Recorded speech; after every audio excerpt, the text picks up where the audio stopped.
Hello, abundance-minded friends. I'd like to talk to you about the timeline for Celsius events and the reason for its bankruptcy. On April 12th, 2022, Celsius began to differentiate between an accredited investor and a non-accredited investor. An accredited investor is someone that's got at least $1 million in assets in their net worth, not counting their primary residence. And of course, a non-accredited investor is someone that does not. So if you were in the United States and you're non-accredited, Celsius then began holding your coins in their custody. And you are no longer able to add new assets or earn interest on the Celsius Earn program. In May of 2022, Terra Luna imploded, and that caused a $40 billion drop in Terra Luna, and that went on to create massive losses in the crypto industry in excess of $300 billion, which affected all the altcoins, Bitcoin, and Ethereum. In its bankruptcy filings, Celsius then went on to attribute its liquidity problems to the collapse of Terra Luna. On June 12th, Celsius froze withdrawals, swaps, and transfers on its platform.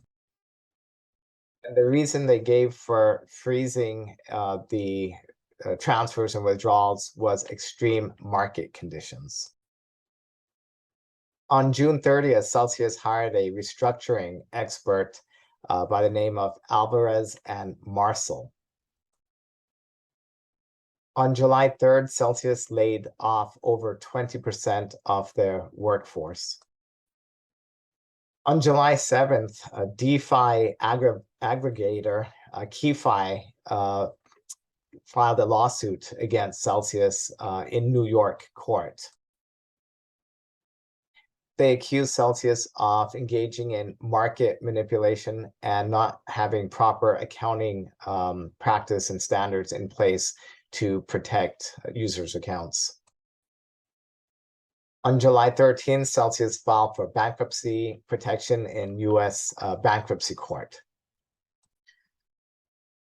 On July 14th, a court filing by Celsius revealed that they had a $1.3 billion deficit on its balance sheet. That means they're $1.3 billion in the hole. Subsequent filings by Celsius Network revealed that they're even bigger in the hole in terms of multiple billions of dollars, not just $1.3 billion. Now, in early September, around September 7th, according to the Vermont Department of Financial Regulation, stated that Celsius Network basically was running what accounted to, or what looked like, a Ponzi scheme for the last couple of years.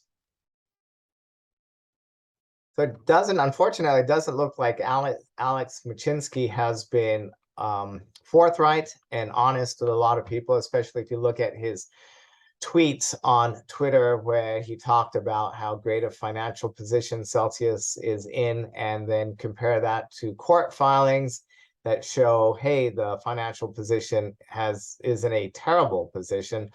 In fact, low liquidity, and they're suffering huge losses.